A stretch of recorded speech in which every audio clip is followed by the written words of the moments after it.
आनंदमय नारायणा, हे माझ्या दयेच्या देवा नारायणा, तुझ्या पूज्य आणि पवित्र चरणी या नारदाचा सादरणीय प्रणाम, सादरणीय प्रणाम, सादरणीय प्रणाम. हे देवा नारायणा, स्वर्ग मृत्यू आणि पाताल या तीन तालांमध्ये भ्रमंती काणी कशासाठी असेल तर सज्जनांचा उद्धार करावा. एखादा वाईट मार्गाने गेला तर त्याला चांगल्या मार्गी लावा.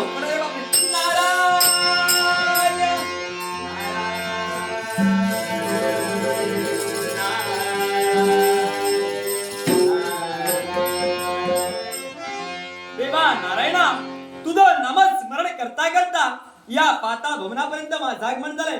पाताळ भवनाचा सम्राट शंखचूड याला प्रथमतः आपण आल्याची जाणीव द्यावं. हे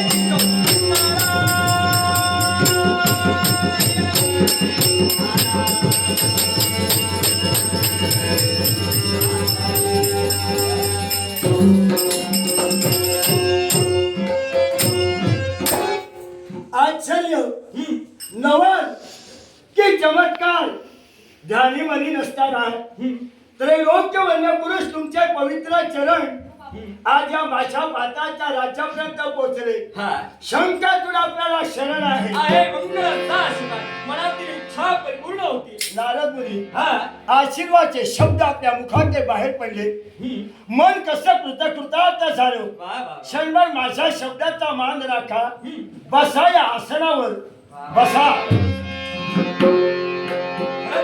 मनाला समाधान वाटलं.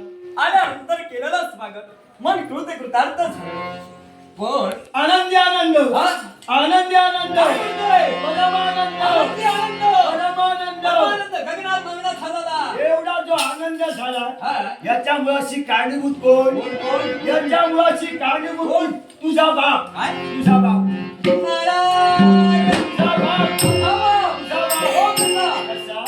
कसा तुझा बाप सांगितलं तर तुला आश्चर्य वाटणार. म्हणजे सांगितलं तर आश्चर्य वाटणार. घडलंय तरी का. हे नारदा पुढे ये. काय झालं माहितीये. एके दिवशी तुझ्या बापाची मी भक्ती केली. माझ्या बापाची भक्ती. तुझ्या बापाची मी भक्ती केली. तुझा बाप माझ्यावर प्रसन्न झाला. प्रसन्न झाला आणि काय बोलला. काय. हे माझ्या प्रिय भक्ता, मी तुझ्यावर प्रसन्न आहे. वा वा. तुला जे काय हवं असेल या क्षणी माझ्याकडून मागून घे. अरे मग मागितलं तरी काय. प्रसन्न झाला ना. काय मागितलं. या संपूर्ण विश्वाच्या पाठीवर मी अमर आणि अजिंक्य झालं पाहिजे. देव बोलला तथाच तू. वा वा.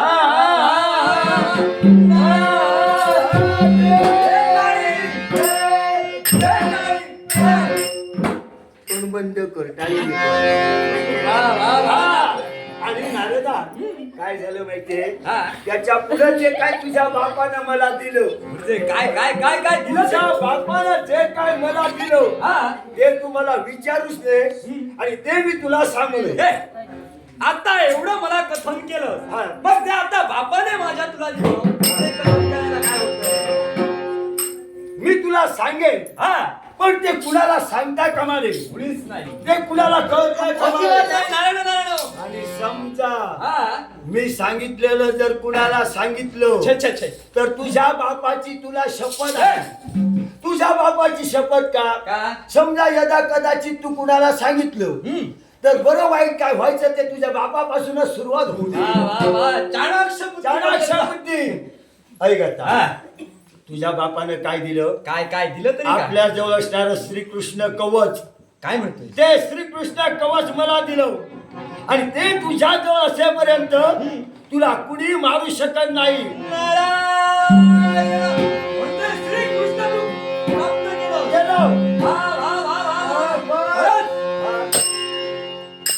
खरंच शोभलास. काय भक्ती करून श्रीकृष्ण कवच प्राप्त करून घेतलं.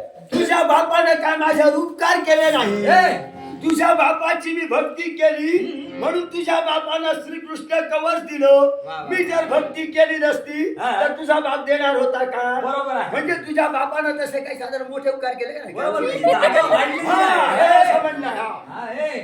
आता माझ्या बापानं तुला श्रीकृष्ण कवच दिलं.